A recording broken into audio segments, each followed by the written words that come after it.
Shalom, ici votre frère et votre serviteur, votre frère congolais. La journée d'aujourd'hui, le 30 juin 2025, est une journée très spéciale dans les cœurs de Congolais conscients, qu'ils soient de la diaspora, qu'ils soient ceux qui vivent ici au Congo. Et cette journée qui nous rappelle la journée de l'indépendance, le 30 juin 1960. C'est en cette date que notre pays a eu son indépendance et notre pays a été libéré de la servitude. Et la question qu'on se pose aujourd'hui, est-ce que nous vivons totalement de cette indépendance? Est-ce que nous jouissons totalement de l'indépendance que notre nation a eue depuis 1960? La journée d'aujourd'hui nous rappelle le prix, le sacrifice qu'ont payé ceux qui nous ont précédés. Des hommes qui ont payé même le prix de leur vie, afin que notre nation soit libérée et que notre nation puisse avoir son indépendance. Des hommes comme de Emery Patrice Lumumba, des hommes comme de Joseph Grand Laurent Kabila, des hommes qui ont payé le prix, même le prix de leur sang, le prix de leur vie, afin que nous soyons cette nation qui aujourd'hui célèbre ses 65 ans d'anniversaire ou de fête depuis 1960 jusqu'à aujourd'hui. Ça fait plusieurs décennies que notre pays a été assujetti. Notre pays a été sujet de honte et d'humiliation.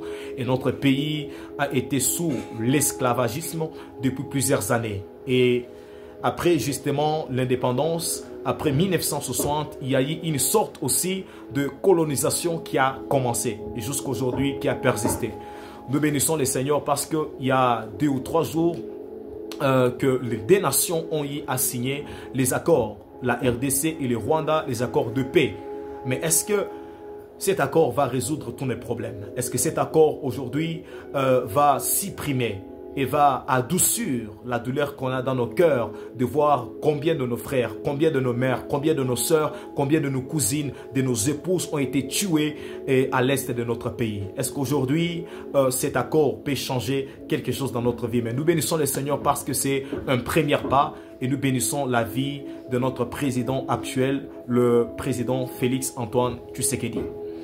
Aujourd'hui, mes frères et sœurs, la journée d'aujourd'hui n'est pas une journée de fête. Chers Congolais, n'allez pas dans des bars, n'allez pas vous enivrer. Mais la journée d'aujourd'hui est une journée qui est un nouveau chapitre. Et cette journée qui doit nous propulser dans une sorte de nouvelle ère. Une sorte de nouvelle ère et nous devons réfléchir à quoi va ressembler notre nation dans 10 ans, dans 15 ans et dans 30 ans. Qu'est-ce que nous allons devenir? Et quel héritage aujourd'hui, même si nous passons, quel héritage nous aurons à léguer à une prochaine génération? Nous sommes l'Église, mais avant d'être l'Église, nous sommes un peuple. Nous sommes un peuple à qui Dieu a donné une terre. Et cette terre s'appelle la République démocratique du Congo. Aujourd'hui, il y a des choses. La première des choses est celle qui a divisé tous les Congolais. Et la deuxième des choses est celle qui réunira, qui va réunir et qui va relier les Congolais jusqu'à la fin de nos jours. Alléluia. Et cette première chose, mes frères et sœurs, qui nous a divisés, c'est la religion. Aujourd'hui, on a du mal à vivre, à manger avec les musulmans parce qu'ils sont musulmans, à manger avec les catholiques. Il y a un pasteur qui s'élève, qui critique les catholiques. Il y a tel qui s'élève, qui critique telle religion. Il y a tel qui s'élève, qui critique telle religion ou telle confession religieuse. Pourquoi? Parce qu'aujourd'hui, au travers de la religion, le peuple est divisé. Mais alors qu'une nation qui est divisée ne peut subsister longtemps. Une nation qui est divisée ne peut pas exister. Déjà, du moment où la nation est divisée, automatiquement, nous sommes en train de disparaître sans le savoir. Sans le savoir. Et la deuxième des choses qui réunira tous les Congolais, qu'ils soient de la diaspora, qu'ils soient ceux qui sont ici, c'est le sang. Le sang que nous portons à nous, nulle part dans la parole de Dieu, dans la Bible, Jésus a dit que le sang qui coulera dans vos veines, ça sera mon sang. Mais le sang qui coule en nous, c'est le sang de nos ancêtres. Et quand vous allez lire la Bible, toute la Bible, en commençant par le livre de la Genèse jusqu'à l'Apocalypse, toute la Bible, vous allez voir qu'en grande partie, la Bible est un livre historique. Et dans cette histoire, il y a Israël qui est au centre. Nous bénissons le Seigneur pour tout ce que Dieu nous a légué au travers d'Israël. Mais dans la Bible, on parle plus d'Israël, plus qu'on ne parle des autres nations. Pourquoi? Parce que dans la Bible, on est en train de relater aussi l'histoire d'Israël. Et dans cette histoire, l'histoire inclut le culture de l'Israël, l'histoire inclut les coutumes, inclut tout ce qui se passe en Israël. Et aujourd'hui, tout ce qui se passe dans notre nation, tout ce qui est rattaché à nos ancêtres, on appelle ça la sorcellerie. Il y a même des gens qui vont dans des retraites pour aller combattre la sorcellerie des ancêtres, alors que nos coutumes, nos cultures, nos valeurs, c'est ce qui fait nos valeurs, ce sont des choses que nos ancêtres nous ont léguées. Oui, nous prions. Oui, nous avons la Bible. Oui, nous sommes des chrétiens, mais nous devons être capables de savoir que c'est que tout ce que nos ancêtres nous ont légué, ce n'est pas la sorcellerie. Alléluia. Nous devons apprendre à valoriser notre nation, à valoriser notre terre, à valoriser notre pays. À valoriser notre pays. Voilà pourquoi aujourd'hui on a du mal à vivre ensemble. Lorsque la religion nous séparera en tant que peuple, parce que c'est la religion, en tant qu'église ou en tant que peuple, parce que c'est la religion, sachez-le, le sang nous réunira en tant que Congolais. Et ce qui élève une nation, selon le livre de Proverbe, le chapitre 14, le verset 34, ce qui élève une nation, ce n'est pas la prière. Ce qui élève une nation, ce n'est pas la dîme. Ce ne sont pas les offrandes. Ce ne sont pas beaucoup de prières qu'on organise, des veillées de prières ou des concerts dans des stades. Mais ce qui élève une nation, c'est la justice. Et aujourd'hui, mes frères, lorsqu'on parle ou lorsqu'on entend cette date, on se rappelle de tous ces sons versés au nom de la paix, au nom de la guerre.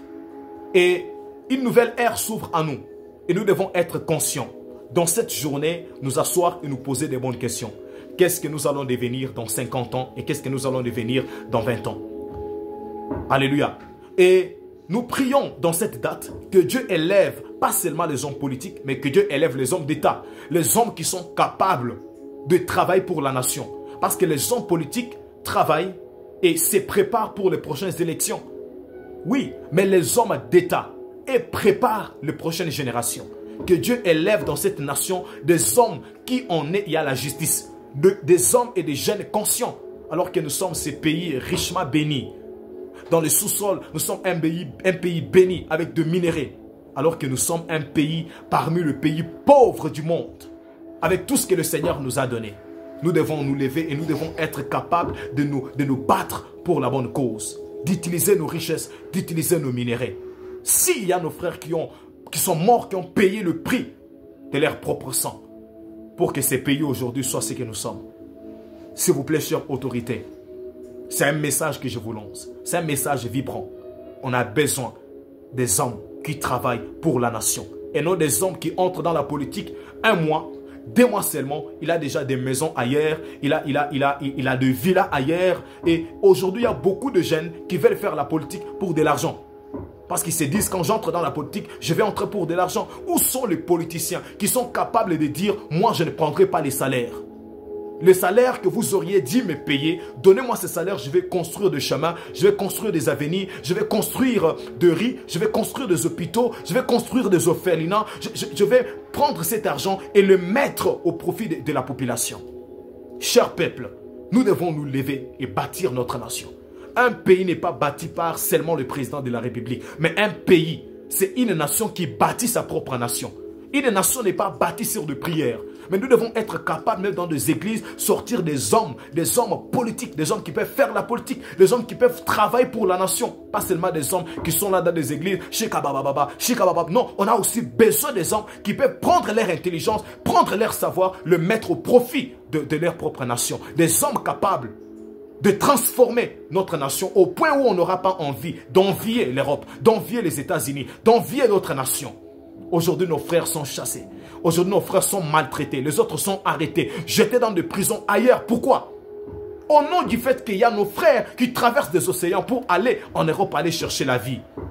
Alors qu'on a tout ce que le Seigneur nous a donné. Mais qu'est-ce qui nous manque? C'est le courage de dire non. Qu'est-ce qui nous manque? C'est le courage de perdre des contacts, de perdre certaines relations avec certaines nations. Parce qu'on s'est dit, si seulement on rompt les contrats, qu'est-ce qui va se passer? Nous serons un peuple seul. Nous serons un peuple qui va mourir. Non, nous devons être, il est temps que nous soyons ce peuple qui s'est réveillé. Congolais, réveillez-vous. Nous sommes des pasteurs, nous sommes des serviteurs, mais nous sommes aussi des Congolais. Et nous devons nous lever, chers pasteurs. Nous devons nous élever. Et nous devons nous élever en esprit, nous élever aussi en conscience, en éveil de conscience. Et valoriser ce que le Seigneur nous a donné. Valoriser notre peuple, valoriser notre culture, valoriser ce que le Seigneur nous a donné. Mais quand ça va à l'encontre de la volonté de Dieu, ça on ne le fera pas. Mais tout ce que les ancêtres nous ont laissé, c'est la richesse que Dieu leur avait donnée. Ils nous ont légué cette richesse. Ils ne sont pas des sorciers. Ils nous ont légué cette richesse. Ce sont des hommes. Ce sont des hommes sur qui le Seigneur avait déposé une sagesse. Et des fois, cette sagesse aujourd'hui, elle est profitée. Même par ceux qui viennent d'ailleurs. Mais ils ne peuvent pas le dire. Ils ne peuvent pas le mettre dans leurs livres. Parce que on écrira dans l'histoire que telle chose s'est révolutionnée dans telle nation à cause de la sagesse d'un tel ancêtre qui vient de Togo, qui vient de Burkina Faso, qui vient, je ne sais pas, de tel pays. Ils refuseront de parler de cette histoire. Mais il est temps que nous puissions nous lever. Dans cette date, on doit réfléchir. Et on doit nous lever en tant que peuple. On doit nous lever en tant que nation. On doit bâtir notre nation. On doit être derrière les hommes politiques, les hommes d'État qui travaillent pour bâtir cette nation. Être derrière le président actuel de la République démocratique du Congo. Celui qui travaille pour que cette nation soit totalement libérée. Il est temps que nous puissions vivre l'indépendance. Il est temps que nous puissions vivre l'indépendance. Il est temps que nous puissions vivre l'indépendance. Que Dieu bénisse ce pays. Que Dieu bénisse cette nation. Et dans cette journée, que Dieu bénisse tous les hommes politiques qui transportent les cœurs de Dieu. Et que Dieu bénisse le président de la République. Soyez bénis. Amen.